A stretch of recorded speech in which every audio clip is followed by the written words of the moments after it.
Ciao da Fulvia e ben trovati e ritrovati sul mio canale.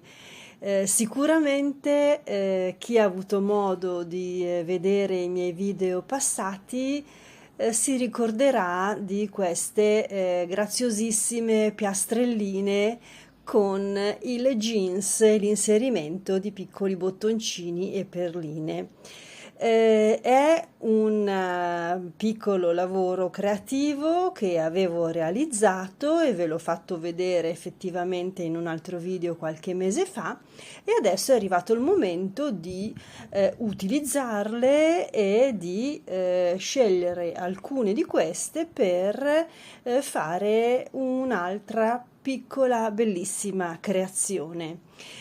Vi lascio così al seguito di queste immagini, spero che vi piaccia questo piccolo lavoretto. Se volete potete esprimere un vostro commento, mi fa piacere sapere se vi piace.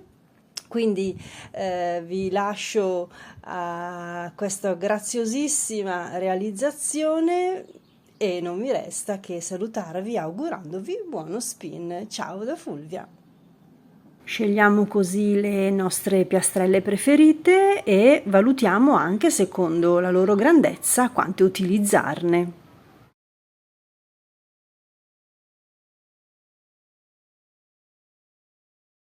Scelto l'abbinamento dei colori che preferiamo e la nostra bellissima composizione, adesso ci avviamo a formare il primo pannello. Per farlo dobbiamo osservare una sequenza precisa, quindi zigzaghiamo di fatto intorno alle nostre grammi. Si parte sul lato estremo alto, si percorre il lato orizzontale, si scende a fare i laterali e si sale ancora, laterali, si sale, si scende sul lato estremo e poi si uniscono le prime tre con il lato lungo, si salta sul secondo rigo e lo stesso si mantiene, lo stesso zizzagare intorno alle grammi fin quando si unisce tutto sotto il lato lungo e poi si ritorna su a chiudere. Con il primo pannello realizzato vi faccio vedere quindi come mi sono comportata. Ho scelto un filato, non ne ho tantissimo e quindi sfrutto l'occasione per eliminare anche dei piccoli residui, tanto il match di colori è sempre perfetto, in questo caso le piastrelle appunto portano anche a questo gusto un po' mischiato. E poi l'uncino adatto al filato scelto, in questo caso che cos'è? Un 2,5 3. Sì, un 3.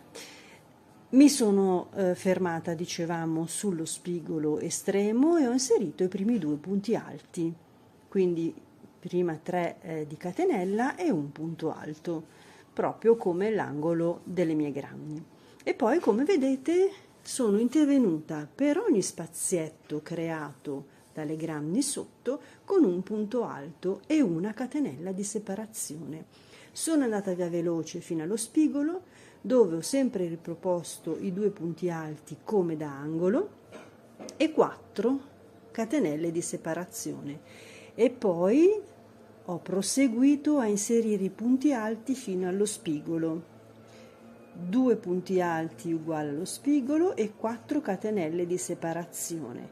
Anziché girarmi intorno alla piastrella, come dicevo prima, devo salire in zigzag sulla piastrella accanto, quindi ho preso la piastrella accanto, mi sono avvicinata e ho inserito con di sequenza alle 4 magliette appena fatte i punti alti uguali sempre a ogni spigolo.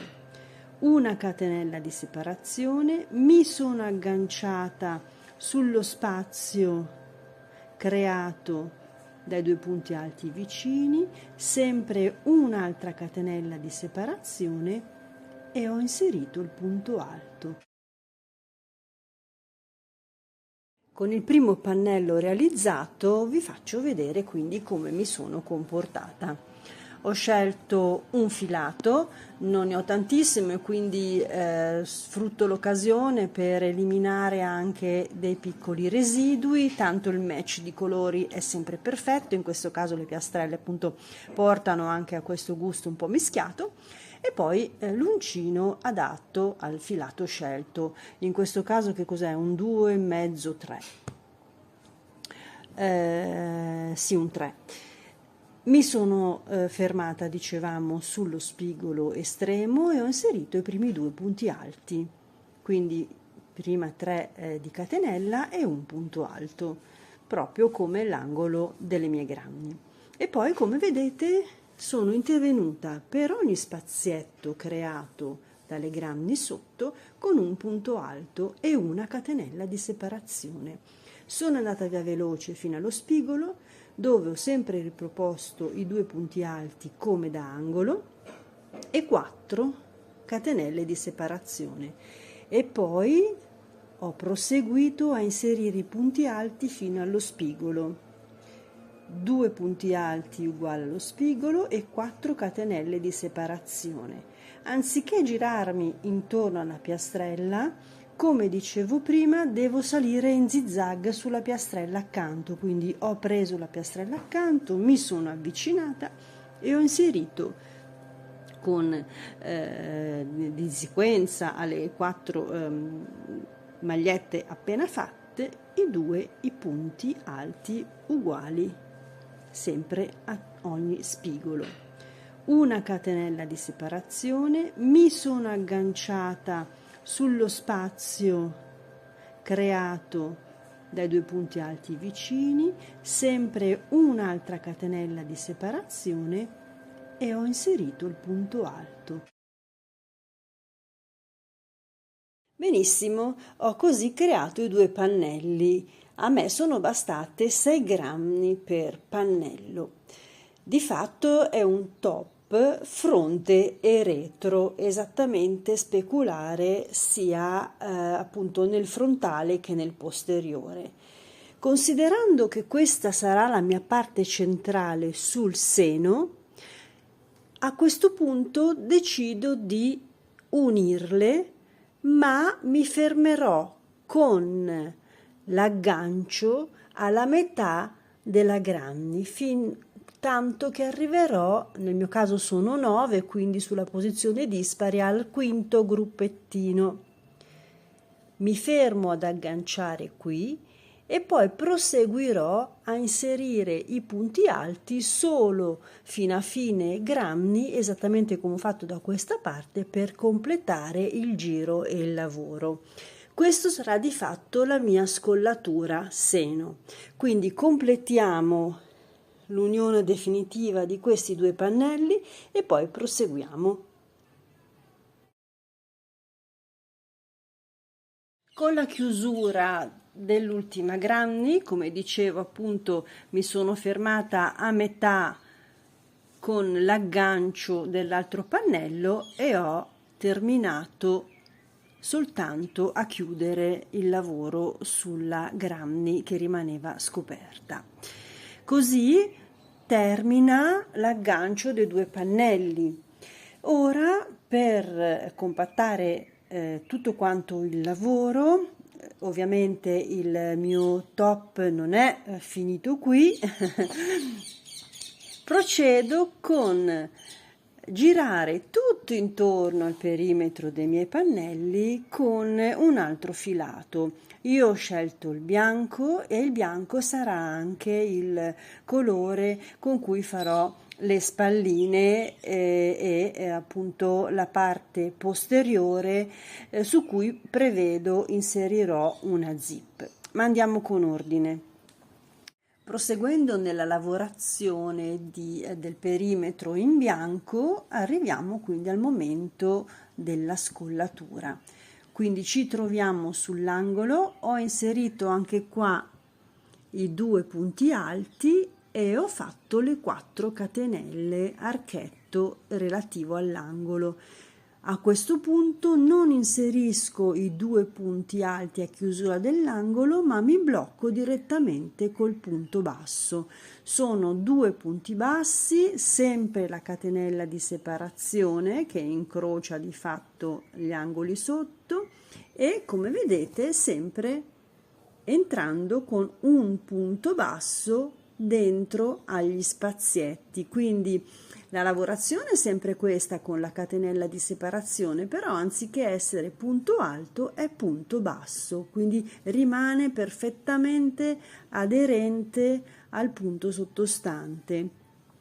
Quando poi vi trovate esattamente al vertice, all'unione delle grammi, inserite i 2 punti bassi senza la separazione, per poi proseguire da questa parte. Arriveremo anche qui, faremo i 2 punti bassi e poi ci alzeremo con le 4 catenelle dell'angolo e riaveremo come qui il punto alto.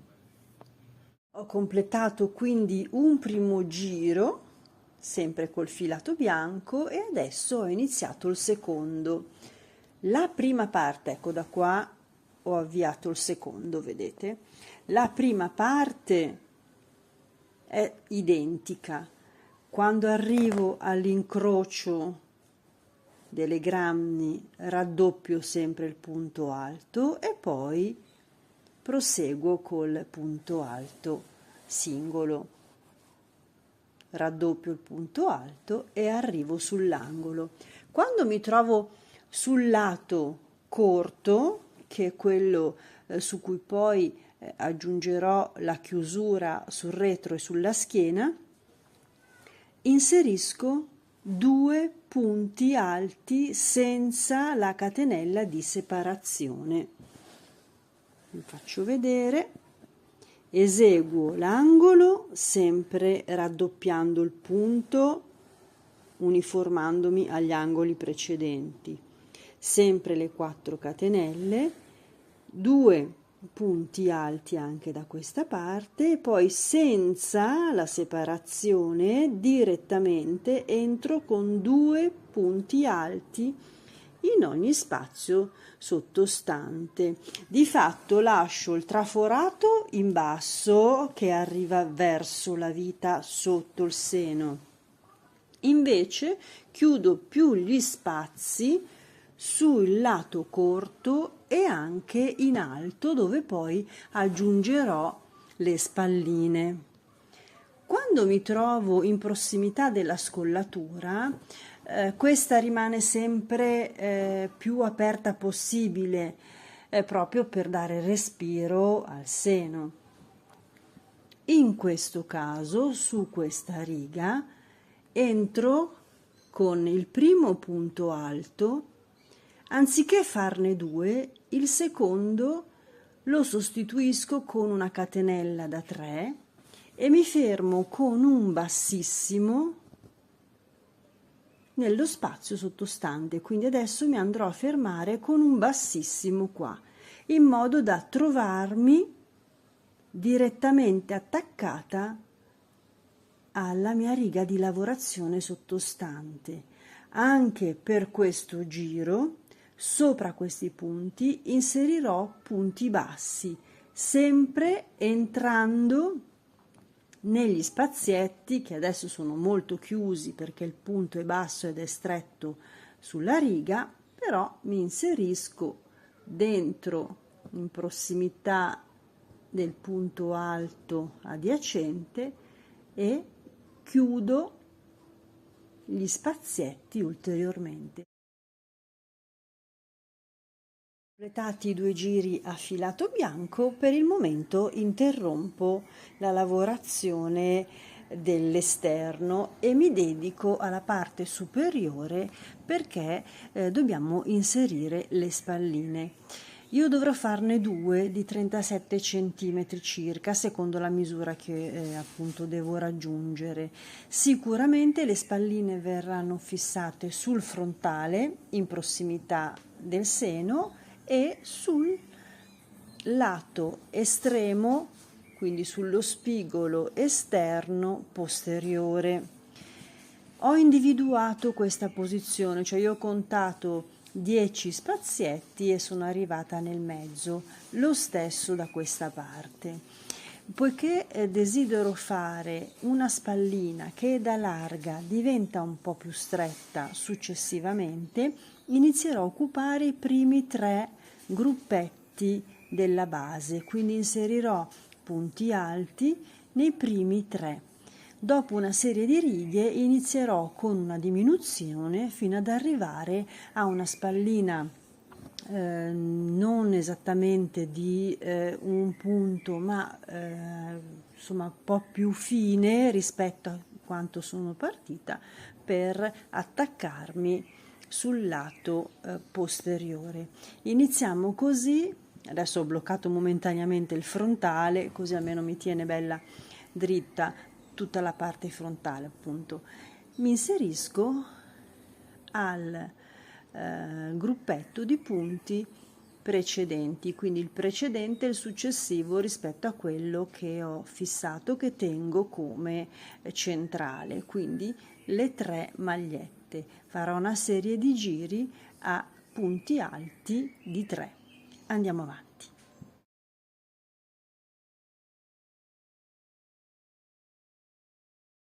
Una spallina è fatta. Sono entrata nei 3 gruppetti di magliette che avevo individuato e ho proseguito con i 2 punti alti esattamente come la base. Ho fatto per 1, 2, 3, 4, 5 righe e poi ho iniziato la diminuzione, quindi al giro in cui ho deciso la diminuzione ho inserito un punto alto soltanto sui laterali, mantenendo i 2 punti alti interni. Così ho proseguito per tot righe fino ad arrivare alla misura. Le ultime 2 righe ho ripreso le stesse dimensioni della partenza, quindi ho inserito 2 punti alti nel primo spazio, 2 in quello centrale e 2 esterno, così mi sono riallargata e ho fatto appunto un crescendo uguale all'apertura. La mia spallina per ora la lascio così misurata, va bene, inserisco anche l'altra e arrivo a termine. Dopo aver terminato anche le 2 spalline, ho nuovamente girato intorno al perimetro del mio top tutta una riga di punti alti. Come sono entrata? Sono entrata nella parte alta tutta piena, quindi sempre 2 punti alti per ogni spazio, lo stesso sulla parte relativa al mio retro, mentre la parte finale l'ho lasciata aperta con un punto alto. In questo modo ho inspessito la parte retro, perché adesso sto inserendo una cernierina. La cerniera che avevo disponibile in casa, per fortuna è bianca, non è esattamente della stessa misura del mio top, però decido di chiudere il top nella parte finale ed inserire la cerniera nella sua lunghezza, quindi chiuderò appunto la parte che non copre la cerniera.